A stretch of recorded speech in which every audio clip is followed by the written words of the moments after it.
Hi, everybody. Welcome. I see we've got 57 people joining us today. My name is Shingai, and I am the founder and CEO of Fireside Analytics, a data science edtech company. We create online education for data science related content. And I'm also the technical education specialist at the Vector Institute for Artificial Intelligence. So that's a brief intro about me. We're going to introduce our other guests on the panel today. Our theme is Women in AI, transitioning careers into AI, the challenges, the opportunities from a female perspective. So I'll just start off with Christal. Do you want to kick us off with a bit of an intro, who you are, what work you're doing, what problems you're solving? Yeah, sure. Thank you, Shingai. I'm really happy to be here. Thanks for having me, David. So my name is Christal. I am a senior data scientist that works for Royal Bank of Canada. I've been with my current team for about two years now. And before I became a data scientist, I was working as a senior manager in analytics management. And before that, I was actually in a completely different field in IT security, as well as IT audit. So that was a transition for me to come into this field, and I've been enjoying it so far. Fantastic, and welcome, Elena.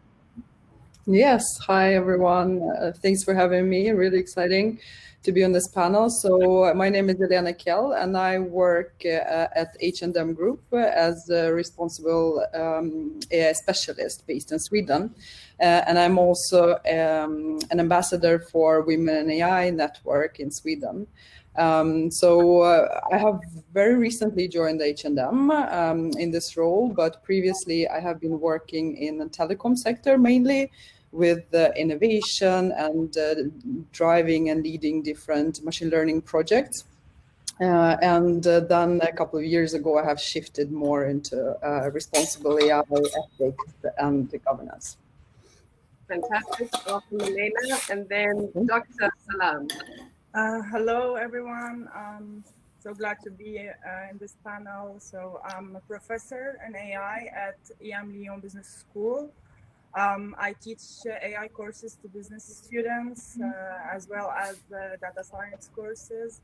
I'm a researcher as well. I research in human-robot interaction and human-machine interaction, specifically on endowing machines with emotional and social intelligence. I also work on the detection of mental illness, such as depression recognition with AI.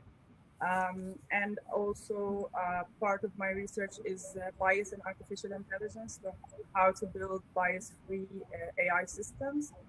I'm the co-founder of Women in AI, which is a non-profit international organization whose main objective is to increase the participation and representation of women in the field of AI.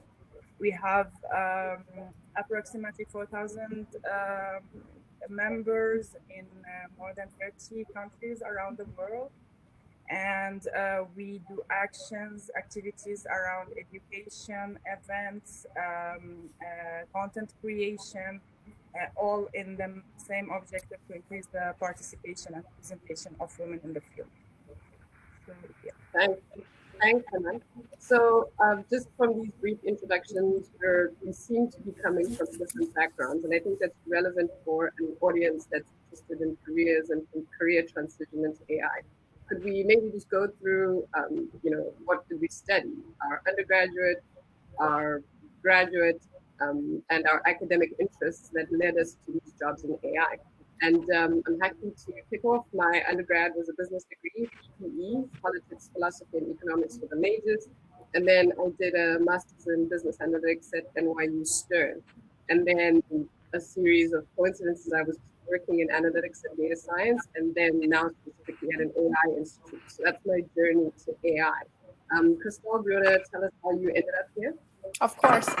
So my undergrad was in mathematics. I graduated from University of Waterloo from Canada, but then I didn't straight off in data science, as I mentioned earlier. I was working in IT security for a few years until I got an opportunity to work on a project that was analytics driven. And that got me really interested in solving problems using more data. And that's where I started to pursue a master's degree in analytics management. At that time, I was primarily interested in working on advanced analytics projects. And my degree was primarily from a business aspect as to how do we strategically initiate analytics projects so that we can take advantage of the increasing size of data that we have in organizations. But as I participate in more and more analytics projects from a management perspective, I guess, I got really interested I got really interested in doing more hands-on work. So that's where I started to grew this interest in becoming an actual, I guess, developer in data science, machine learning work. And I started to look for jobs as a data scientist. And that's how I got into this field and got the job where I am today. Fantastic. So for those of you who are just joining us, I see the numbers gone up since we started. That was Christal. She was just telling us about her journey into AI, and she's a data scientist at RBC. Elena, what did your journey look like? What did you study? How did you end up here? And this is really exciting, I think, on my part, because I'm coming from a completely different background. So my academic background is in social science, sociology. I have studied globalization more specifically and ethical consumption. And on the other side, my second degree is on more sort of business and sustainability aspects. And so having worked in tech and leading technical projects for some time, I think that's kind of, put me into that field. And then when the discussions around ethics and societal consequences and sustainability questions started to arise, that's what it really connected the dots for me. So I'm arriving to sort of data science just now. So for me, the social science and sustainability came first. And I think in my current role, and that's what I think is so interesting in H&M Group, is that the mission of working with AI is really twofold. So it's one, delivering on our H&M Group sustainability goals through AI, and also avoiding unintended consequences of our AI products. So it's really framing it in a way that I really could relate to. Fantastic, thank you. And thank you for sharing that a diverse background is also something that is valuable in artificial intelligence. But I think, Hanan, you might have had maybe what people consider the more traditional degrees and approach to AI. Tell us about your story. Yeah, so my story, I did an engineering degree in computer science and telecommunication, and I always wanted to pursue a PhD in my field. And this is when I decided to travel to France to enroll in a master's program. And within my master's, I touched different related fields to AI, such as computer vision, machine learning, and robotics. And then I think that my AI career really started with my PhD. I'm actually very passionate about fields that are centered around the humans and about also human behavior. And so I was looking for a subject that is at the interaction between engineering and the humanities. And I think I was really lucky to find a subject which is treats this, like a human detection, human behavior detection, and emotional and social intelligence in machines. And yeah, this is where I finished my PhD degree, and then I was juggling between research and academia and also entrepreneurial. Then I started Women in AI, and I also worked in a robotics startup where I worked on the development of an intelligent security robot. So yeah, it is the how to say, the conventional, master's PhD, but I mean, in my opinion, like especially today, you have a lot of resources, online courses, it's not necessary to go through, this path. But for me, I really like academia, and I really like teaching. So yeah, that's basically it. So you've touched on something very interesting, which is that you were looking for this somewhere that sweet spot between engineering and technical fields as well as humanities. I share the same view. I sit between education and data science and entrepreneurship, somewhere in the middle of that. What do you think that means for future practitioners, like that intersectionality and the idea of being interdisciplinary in AI and data science? This means, I think, that it is really like AI is a field that is is getting in all other fields. So from one side, it is very important to build up the skills and necessary skills to know how to use AI in your field. But also, you don't need to be an engineer to work in AI, right? This also means that it is not really mandatory to be an engineer or a data scientist to work in AI. You can work in an AI team and contribute to that. So yeah, I think this is what's really exciting about this field, is how it's in all of the other fields. It's useful to the other fields. So one of the comments I get back a lot, and Elena, this one is for you, is around particularly women saying they don't think they're technical enough to work in AI or in data science. They have degrees behind their name, they've taken courses, but still they just aren't getting to that place where they have the confidence about, I am technical enough, I can work in AI. What would you say to those people in the audience, Elena? Oh, I love this question. And I would say I would just continue building up on what Hanan is saying. I mean, we're standing in front of this field growing into,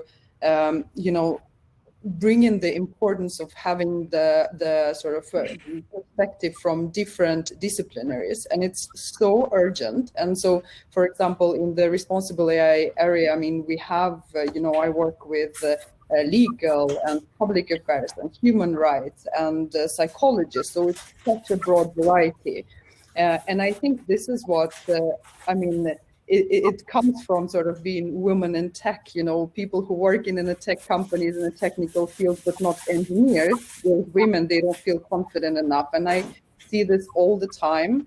And I think this is really my biggest advice is just drop it, because you are there and you're important and you need to bring your background and your skills into this game. And now it's, as important as ever. So yeah, that would be my advice. Thank you. And so Christal, let's speak to you, because you said you initially started with mathematics. What was yours from mathematics to computer programming and computer science and data? Sorry, what was my... The jump that you made. So we're talking technical. So you're saying mathematics, that was where you started. How did you then move into computer programming and computer science? I see. So I guess when I was going through my undergrad, I was already somewhat exposed to programming because it was part of the curriculum when I was going through my undergrad. But I was not primarily a coder after I graduated. So obviously I got really rusted in terms of coding. I picked it up only because I had the interest, and I was doing some research as to what are some of the, I guess, required skills to do well in this field. And a lot of the articles at the time was like talking about how data science was kind of like the intersection of having a sound, I guess, technical understanding from, I guess, math statistics point of view, as well as a combination of being able to do engineering work, like being able to do hands-on, and more importantly, if not, would be also a certain degree of business understanding in solving problems. So like for me, if these were the intersections that I would have to have in order to succeed, then I kind of just set it as a goal for me to improve on my engineering skill in order to fit into the realm. And that's how I guess, was inspired to continue working on my engineering skills at that point. Fantastic. So you've touched on something incredible, which is that you just made it your goal, right? So I think that must be something about you personally. What makes you successful as a woman in AI? I mean, it starts with making goals, but that's what's your other secret sauce that makes you a successful woman in AI? I think obviously I try to work hard and also identify areas that I find myself with weaknesses in. But I think the other approach that I have taken and I find it extremely successful is finding mentors. And I see mentors for different, I guess, objectives too. I look for technical mentors that can talk to me about like specific, I guess, area of specialization within machine learning. I also have mentors that are, I guess, from a more strategic and I guess surviving in corporate environment point of view. So I have mentors that would guide me in different directions. And I think it's very important to identify sources where we can learn and also take advantage of other people's experience in. And that's, I think, what has helped me tremendously so far. Fantastic. Elena, what would you say is your secret sauce, the magic that makes you a successful woman in AI? Yeah, I think that was such a good question, and I've been reflecting on that. I think for me, it actually starts with defining what success means for me, because I think it's very often that we get kind of like dragged into someone else's idea of success and we try to deliver on that, you know. So for me, the first step is actually defining what does it mean for me. And for me, it means to work with something where I see my impact. So something that has a positive impact either on society or people's lives. So that's like an ultimate definition. And I think having that in mind for me, it is being in the right place with the right values that are aligned with mine. And I can definitely copy and exactly what you said. Have mentors extremely important. Having role models extremely important.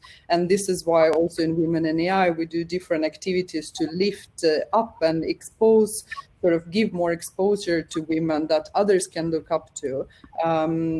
So definitely that. And I think, I mean, the key strategy for me is always to continue learning. You know, there is no, at least in this field where I am, it's just so much happening. And I really, you know, learning is like a huge part of that. And I think on a more sort of personal note, I would say that the biggest success strategy is start saying no to things. Yes to some things, and also being strong enough to say no to things that don't take you into the right direction. Thanks, that's great feedback. Hanan, any advice or suggestions of how what makes you? Yeah, I think I would say passion. Like I'm so passionate about what I'm doing. I really love what I do, and I think this is a big factor, you know, in success for anything. If you are passionate about what you are doing, you will do everything in your power, you know, to succeed in it.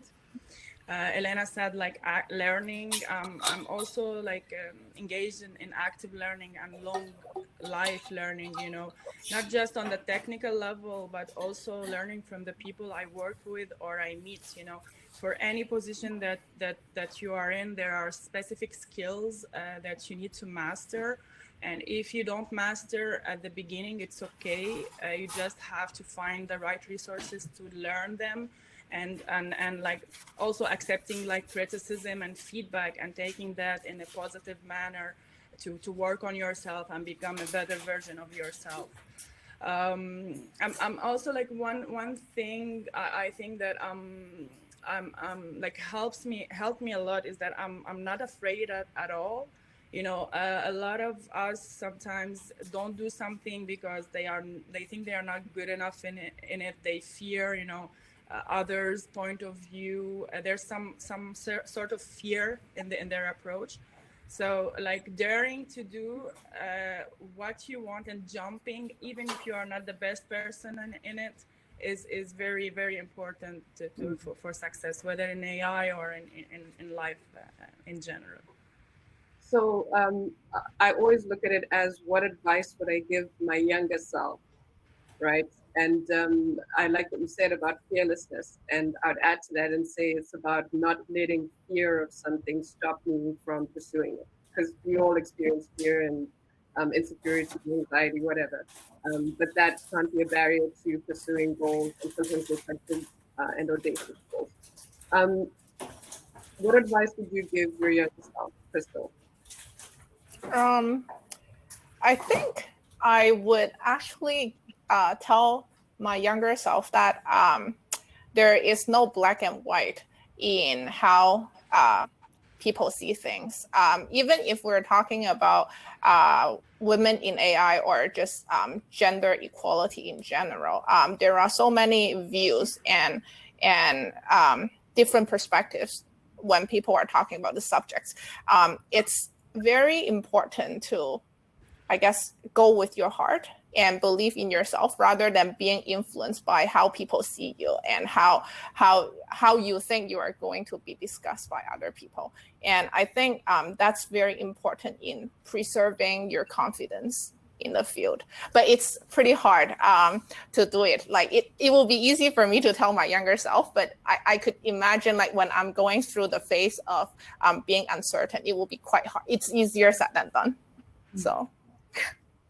Fantastic. Elena, what advice would you give your youngest? Yeah, I think what Hanan has said, I think what I've reflected a lot is about, I think women tend to really wait for the perfect opportunity, or, you know, when I fulfill 99% of requirements here and there, we don't apply for jobs until we fulfill that. So that's like a known fact, you know. So I think definitely the advice would be to like jump into the challenging and really hard things, even if you don't feel, you know, like over 50%, because that would benefit you anyways, and you will learn a lot, and this is how you grow basically. And I think the second thing I would say is that really build your network, but and start doing that early, and don't wait till you're you know, executive or sort of mid-executive to start building that, but do it from the beginning, when you study, when you just, you know, reach out to people. Don't be afraid to ask for help. And I think for me it was a lot about transitioning from the, you know, what networking and building network means for me, because what I would tell myself, stop seeing it as this formal thing that you got to do to advance in your career, but do it as who you are. So bring your authenticity and build your networks around that, because that will bring around the people who share your value, and then you basically grow together and you can benefit from each other's expertise. So I would say those two. Yeah, I really second what Elena just said about networking. I think, yeah, if I can really relate to that. I think it's really important to stay genuine when we network. We don't have to feel that we are looking for something from somebody. And that's sometimes the feeling that kind of stop us from being authentic when we, I guess, start in a conversation. But I guess if we think from a different perspective, how would you feel if somebody reaches to you and try to start a conversation? You don't feel opposed to that, and you would sometimes even enjoy that conversation if you feel the authenticity in the conversation. So try to bring that when we network with people and really be interested in what they do. And I think you would get a lot more out of it if you think less so of the consequences. I want to come back to the networking piece, but Hanan, do you want to share with us what advice you would give your younger self? I mean, in my case, this would be really focus, you know, to focus on one thing and excel in it. Because like my experience at one point of my career, when I finished working in the startup, I was really, you know, confused about my professional identity. I was so interested in entrepreneurship, and I wanted to go out there and start new things. And like, I'm working in AI and I have the technical expertise, and there's a lot of opportunities. At the same time, I didn't want to cut links with academia, so I was teaching at the same time. So at one point of my life, I like had 4 or 5 projects at the same time, and you end up like doing a bit of everything and not really, you know, finishing one thing. So my advice to myself, and also to any person as well, is just focus on one thing at a time, excel in it, and put in your mind, even though there are a lot of interesting things, or you are curious about a lot of trying a lot of things, there's time for it.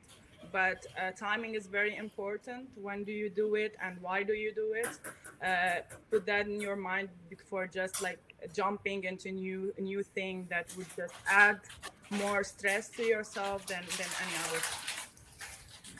Fantastic. So definitely let's go back to the networking discussion.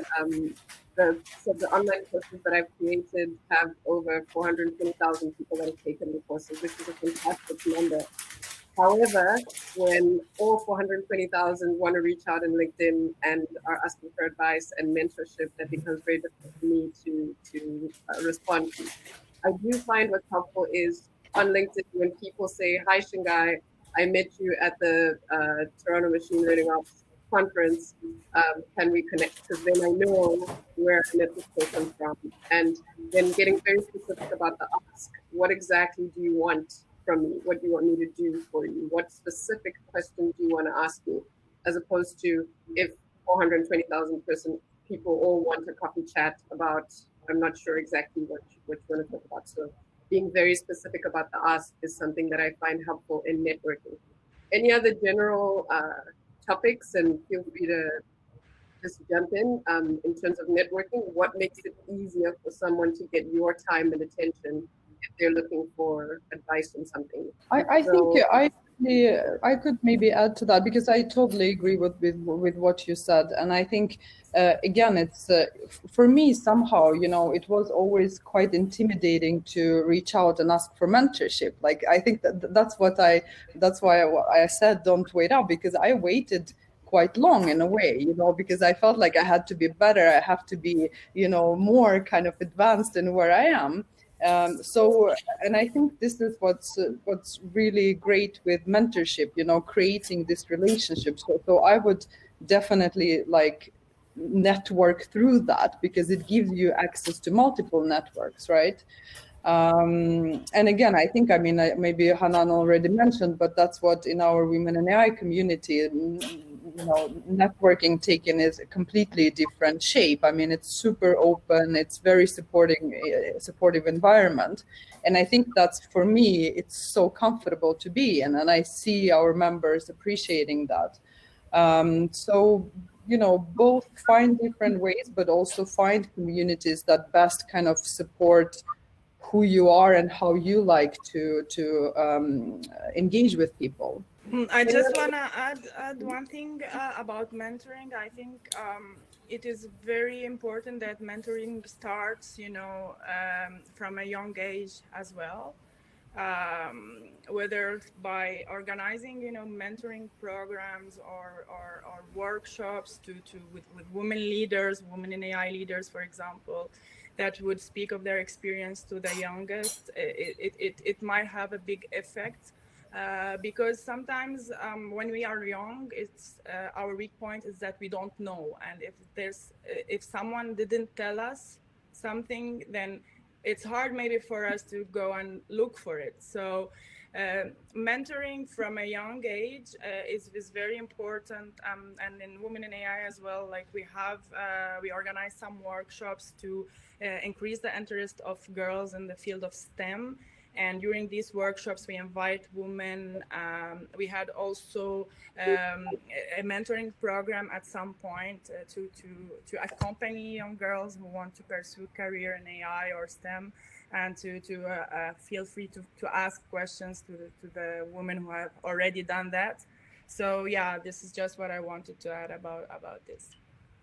Thanks. And if I could just add, sorry, I just had this idea because I saw this comment, but I really like the concept of a reverse mentorship. So, you know, if you are young and in the beginning of your career, finding sort of this reverse mentor that you could bring your perspective to, I think that's something, I don't know if it's like a well accepted concept everywhere, but I think it's something fresh, and that's something that you can definitely reach out to people in this industry, and just become a reverse mentor relationship.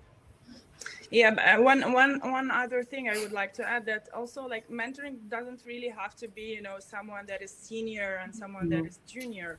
You know, like it can be through the relationships that you how to say that, develop, you know, in the work environment. Like for example, Elena, like mentors me sometimes. Like if I have a question, she's more experienced than me, I just ask for her, like, and other people. So it's really also the relationship that you develop with the other people you are working with, you are surrounded with. You know that they are better than you in something. There's no like shame in just asking for advice about whatever and feeling comfortable to do that. I think this is very, very important to mention. Well, let's stick with the theme, right? So can you maybe talk about some folks that were good mentors to you? How did they do it, and how did they help you? What advice specifically did they give you? What was that interaction like? Christal, do you want to? Yeah, of course. I think it depends on what kind of mentor is that. So like, for example, if it was a technical mentor, normally I would try to discuss like specific topics in the industry with him or her. So these could also be like papers that are recommended for me to read, some of the recent advancements in the field. I normally try to be prepared when I start a conversation, just as a way to demonstrate my interest in the field, because sometimes it's hard to start a relationship if there is no foundation at all. So I try to show that I have done my research, I have come up with questions, and I have had some thoughts about this topic already, and and in a way to show that I am indeed really interested in getting something out of it. But if we are talking about, I guess, mentors, I think that relationship would be more primarily based on, I guess, experiences. So I would normally try to come up with like relatable questions that may have already been experienced by the mentor in such case, and try to have a conversation around it. Yeah, so these are some of my 2 cents on navigating mentorships. And Elena, can you speak to, perhaps somebody who's mentored you? What did you get out of that relationship? How did you frame it and even start it? Yeah, I have also multiple mentors, and sort of both.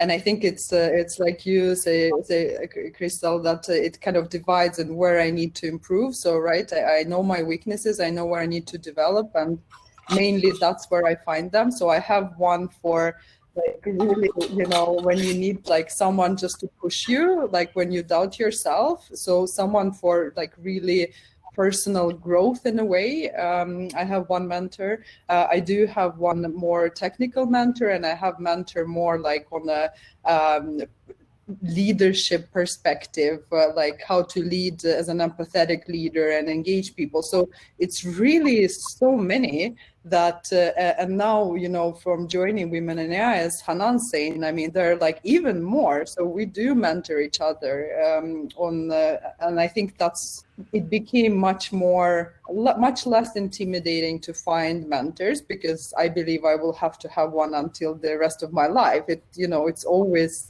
you always need to have some. Really knowing where do you want to grow, and if you don't know where do you want to grow and develop, find someone whom you can like just brainstorm those things. Thanks. Hanan, anything to add? Perhaps I would like mention, you know, a mentor, like to me, like coming from the academic world, like you don't have the same, you know, background as someone having a business background, for example. And my co-founder, Caroline Lair, she has a business background, and I think I had like learned a lot from her, you know, about leadership, about like team management, about a lot of different things that maybe I had less. So yeah, this is just what I wanted to add. Sometimes, you know, our friends, our co-founders, like can be our mentors as well. Like we complement each other.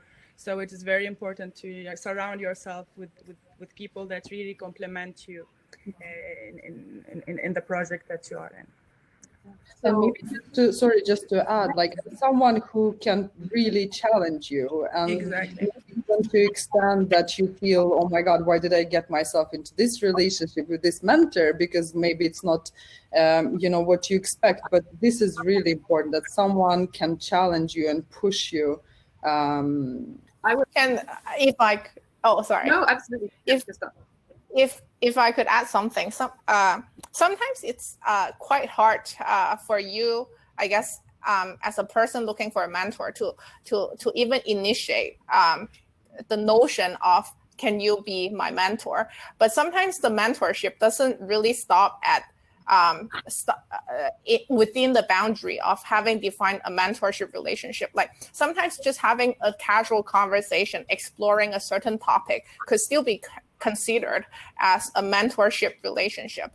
So if you don't really feel comfortable like calling somebody your mentor, maybe just like try to initiate a genuine conversation without having to call that person your mentor. That may actually make things easier, and that would make the conversation flow a lot more, I guess, smoothly. Fantastic. So this one's for the people in the audience who might be in leadership positions.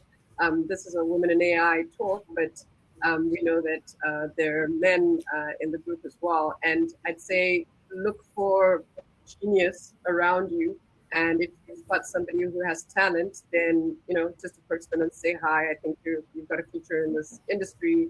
And if you ever have any questions, contact me directly, and I'll make time to sit with you and understand a particular topic when you have questions. So that's something that if you want to be a mentor, it doesn't have to be a whole formalized thing with an application form. Just find bright people in your community, approach them and say, hey, I see potential. I think you can do really well. How can I help you? All right, so let's switch gears a bit and talk about diversity and inclusion. So it's part of the conversation when we talk about women in AI. We've also seen some shocking headlines coming from all around the world where we're trying to improve diversity and inclusion in the field of AI. What role can we play specifically as women in AI? Does anyone want to kick off that piece of the discussion? I guess I can start. I think my gift back to the community is to be more active in I guess the community of women in AI, as well as in RBC we have groups such as Women in Technology. So as long as there are communities as such that are really aimed at bringing women together, sharing their experiences, and try to lift each other up, I try to participate as much as possible. So that's one of the ways that I try to give back to the community. Thank you. And it doesn't have to be necessarily in the physical sense. I mean, and Hanan, you spoke about doing work about bias in AI. What are some of the tactics that we can use to be more inclusive and reduce bias in artificial intelligence?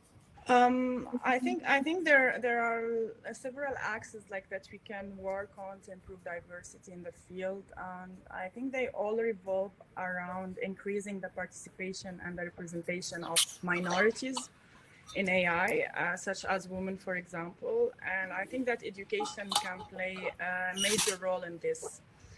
For example, I think like one of the main reasons why we don't have a lot of women in AI is because at the point of choosing career orientation, females don't choose STEM fields by default. They are more encouraged to do careers that are more adequate to their gender by the society, and the stereotypes that are existing there.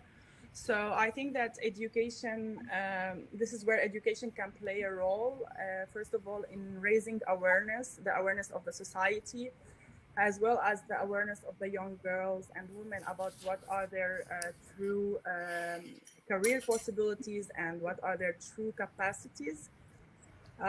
Education, I think, can also play a major role in promoting diversity in organizations, and this can be done by training programs, for example, for employees, to change the way they think about what a leader should be, how a leader should look like. I think also research is very important in this. There are, like regarding bias in algorithms, there's a lot of research going on now about how are we going to detect the existence of bias in data, how do algorithms become discriminatory, and what are the things that we can do in order to prevent bias propagation in algorithms. There's also, the advances in machine learning and in deep learning allow also maybe to do some automatic assessment of the diversity in organizations through some diversity index. There's also some research being done there. And I think at some point, if we are able to create non-biased AI systems and decision makers, like the systems themselves can help humans in deciding, because like we all agree, like we are not fair decision makers, and communication, when we want to decide something, we rely a lot on bias. Like, I don't know, maybe we are attracted to the person, maybe like we clicked on a personality level. And I think if we have, for example, AI-enabled recruitment systems that are unbiased, that give unbiased decisions, this can like help humans to make unbiased decisions as well. So it is a loop. We have the bias that is transmitted through algorithms, but we don't want that. We create non-biased algorithms, for fair algorithms, and this will help us, be fair ourselves. So yeah, this is basically what I like. Education and research, I think they can play a big role in this. In addition, of course, to increasing, the representation of women, in the field. There are a lot of women in AI experts that are hidden. So encouraging them to speak up, to take the stage, to share their knowledge,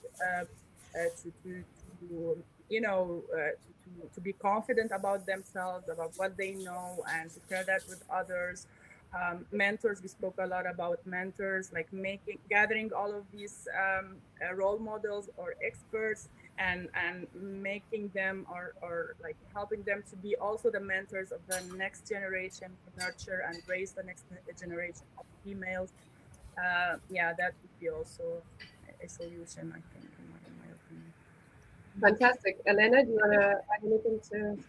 I think most of it has been covered, really. I could just reiterate maybe on that I do think that it comes down to sort of both, not only companies' responsibilities and communities' responsibility, but also like each personal responsibility, right? To first of all educate yourself on the topic, and not, just because you're not a part of one of those groups that are excluded, it doesn't mean that you cannot advocate for them. So if you are in a team that is 100% white male dominating, I mean, just question that, like bring your opinion, like, is it really great for us? Because, we know that it's not that great. So find the knowledge, educate yourself, and bring that into the dialogue at your place of work. and start there. And I think, of course, more on a more company level, that of course there should be policies and a diversity and inclusion agenda and strategy. We have one at H&M Group, for example. So I think it's a combination of things, but all are needed, really. Fantastic. So we are getting into our question and answer section of this panel. So please post your questions in the session side, and I'll start to go through those questions as we post them. Just to add on some of the comments that you made, I think it's very important that we do take an interest in people in our teams or in our organizations that are from marginalized groups, and make active choices to mentor those people. So sometimes it's easier to just, I don't want to get involved, or I don't want to make them feel uncomfortable, etc. But anybody taking an interest in my career and saying, hey, Shingai, I want to be helpful to you would be amazing. So just having that confidence to approach people and say, hey, let me know if I can ever be of support to you. And then amplifying the voices of, women experts in AI.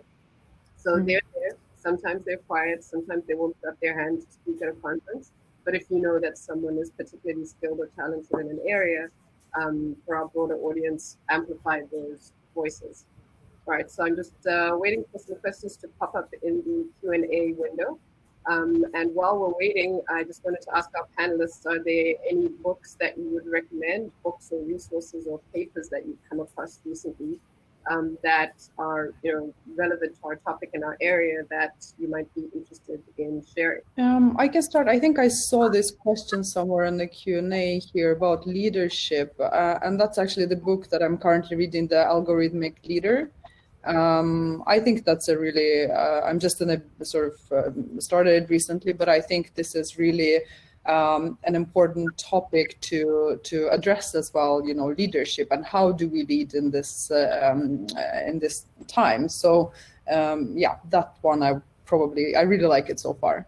Algorithmic Leader. Fantastic. I started reading the book Clean Code. I guess I am, it's probably already very well known to a lot of you here since it's an engineering conference. But I think if you're not yet, I think it's a great source to learn about how to write neat code that would be, I guess, efficient in an engineering way. Fantastic. I'm going to go first, Hanan, and then I'll... Yeah, I'm not sure if the question was about technical or leadership or what exactly. Whatever you'd prefer to share. Yeah, there's a book that I really like. It's called Awaken the Giant Within. It is more about personal development, and each time I feel like discouraged or not confident of myself, or I don't know, confused, I just go and read it. It really helps in just believing in yourself and believing in your capacity in doing whatever you set your mind on. So this is a book that I really recommend to anyone that is, just want to develop themselves and just have some goal and just afraid of pursuing that. Yeah, this is one. Fantastic. I see some folks are posting books in the group chat as well. That's fantastic. Thank you very much. And we can find another way to disseminate this information after the chat or on Twitter. I'm on Twitter, Tuesday IDO, and Hanan is on Twitter as well. It's at Salam Hanan. We can share some more ideas about books as well. The book that I would share with the group is Six Sigma Process Improvement by Gitlow and a number of other authors. That's Gitlow, Gitlow. And it's process improvement, or whatever business or industry you're in has a process, and that process generates data. And typically when we work in AI, we just come onto the data side, and then that's where we run with. But really understanding and unpacking processes, what makes a successful process, and how do you manage the metrics of a successful process, I think it's very important for businesses. And while we wait for some more questions, Hanan, what was the name of the book? Awaken the Giant Within. Awaken the Giant Within. And the Six Sigma book author is Gitlow, Gitlow. All right. In terms of some of the directions that you're seeing AI go in, what would you say you're seeing down the track? So, for example, I'm seeing jobs starting to come out in project management in AI, or operations in AI. What are some of the things that you're seeing in the future of AI? I am seeing a lot of jobs that are in product management. I think it's still a very relatively new field compared to software products. So that's something that I would love to explore in the near future. Fantastic. I think we will see more jobs in change management. When it comes to implementation and the processes within the company, because we often forget about it normally, I think, in other technical projects, and I think it just becomes much more important in AI initiatives. So probably more on that side as well. There's a lot of examples. I mean, now you can see, data science, lead data scientist, machine learning engineer, machine learning scientist. There's a lot of new jobs in that. For example, machine learning scientists would, work on developing machine learning technologies that would advance the state of the art on a specific problematic they are working on. AI developer, for example, which would develop the AI systems, but maybe not work on the algorithmic part of how, the decision-making part. So it's hard for me to mention everything, but data science lead, for example, now is a very popular position, because companies want data scientists to look into their data and try to get some insights out of it. This is. So, yeah, I would add to that and say, for folks that are looking to get into AI careers, depending on what your background is, start looking at the broader spectrum of job titles, right? So if you're from a computer science engineering background, then look into getting into AI operations, because that's the hot burgeoning now, is how do you operationalize some of the models that have been built. So take whatever background that you have and then look at the broader landscape of job titles. Don't just go for the one that says data scientist. Look across the board, anything AI engineer, and really read the description of what's going to be involved and see if it applies to your background. Another question for the group is, so if we're seeing this type of growth in different job roles, what do you think the new job titles should be? Because we do see this, I'm going to call it confusion really in our field. I know, Christal, your job title is data scientist. I sometimes call myself a data scientist. But for you guys, what are some of the titles that make sense for people to understand what the role is going to be? So like machine engineer, or should we say data science engineer, or should we say process engineer for AI? Like what are some of the ways that you can make it clearer what the job and the role is? You mean any job in AI? I didn't get the question. Yeah. So I think maybe the folks working in industry might see this. What are some of the people that you interact with that work in AI but are all lumped together as data scientists, or all lumped together as machine learning? We can also take that one offline. I like the idea of coming up with job titles like process engineer for AI or project manager for AI, because I think right now when recruiters are recruiting, it's all called data scientists sometimes, or it's all called machine learning engineer. So that's where I was going with that. If you think of something later, you can jump in and let me know. All right, so we had a question. What is the role of women in the hybrid workforce? So machines and humans making decisions. What is the role of women in the hybrid workforce? Give you a moment to I'm not sure if I get it, if I get this question right. I can give an example. In the design part of AI systems, currently, when we design AI systems such as virtual assistants, The existing ones that are that have simple tasks, such as being an assistant for very simple tasks, are given female voices, while the ones that are more that have more analytical tasks, such as um, like a Microsoft Einstein, and IBM Watson, they have male personas and voices. So if we had more women, inside the team that was designing and thinking these kind of systems or similar ones, this would help in changing what are we going to develop and like send out to the world. So this can give just an idea of how having a diverse team and having more women in developing or designing AI systems can play a role. Another example is, I think one research paper tested Siri, Alexa, Google Home for sexual harassment.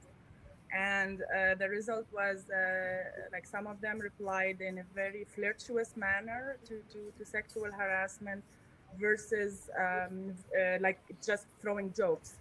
So this is also an example of design, which shows that perhaps there wasn't really a woman or any woman like working behind the design of what are the responses to such critical things might be.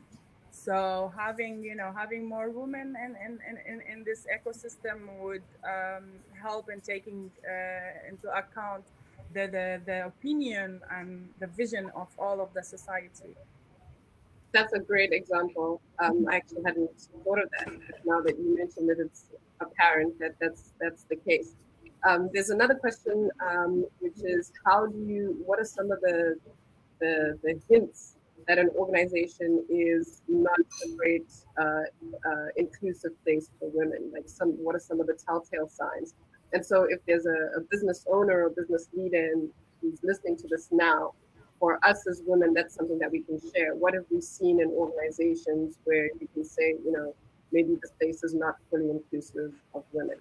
I mean, I could start maybe and saying, I mean, it depends from which perspective you look at it. So the first very obvious thing you can do is look at the leadership team and look at the board of the companies who are on the board and who are in the leadership team. That will give you an idea. But then also, I think when you're in a company and, like not everyone has this opportunity for like choosing the best company, the most diverse one, right? So we do take jobs, especially in the very beginning of our career, where we can work, right, to get started. So I think then it comes back to sort of personal responsibility in this, right? If you see signs of, it could be anything from being in a meeting, and some man basically takes your idea and tells everyone that it's as it's his. That happened to me a lot. That happens to a lot of my colleagues. It is like up to you to start lifting that up and find ways to handle and find mechanisms to bring this to attention. I mean, in my previous company, we had this diversity and inclusion groups, where we lifted up things like that. And we said, okay, how can we handle it? How can we create a better culture in our company? So I think it's, of course, if you see that sort of super undiverse and already can assume a toxic workplace, but I would still say it comes to many of us to make that change, actually. Yeah. Another one that I would add is dynamics around the boardroom. So who gets to speak, right? There's specific people that speak in the boardroom versus everybody gets to speak and there's an equal, Shingai has a good idea. I feel as comfortable speaking versus only reserved special people who happen to be men. Yes. And on top of that, really great. And just one more, when you look at the composition of the management team, what's the balance, but also see what roles do women have. So I have had a conversation with some executive who was really proud about their management team because it was like 50-50-ish. And if you look at the roles, all the women were head of admin, HR, or legal, and all the business decision-making roles were men. So that's also like kind of a hidden factor to really look at, because then you know what kind of decisions are being made and who takes those decisions in the company. Yeah, that's a great example because especially now, looking at diversity and inclusion, having the only Black person in the organization being in charge of diversity and inclusion is also not the same as being a diverse and inclusive company, right? If you had a Black person, or specifically in that example, or a woman who's head of finance or head of strategy and some of the key decision-making roles in an organization, that to me is a broader representation of equality than for those specific roles that one is okay for women or that one is okay for people of color.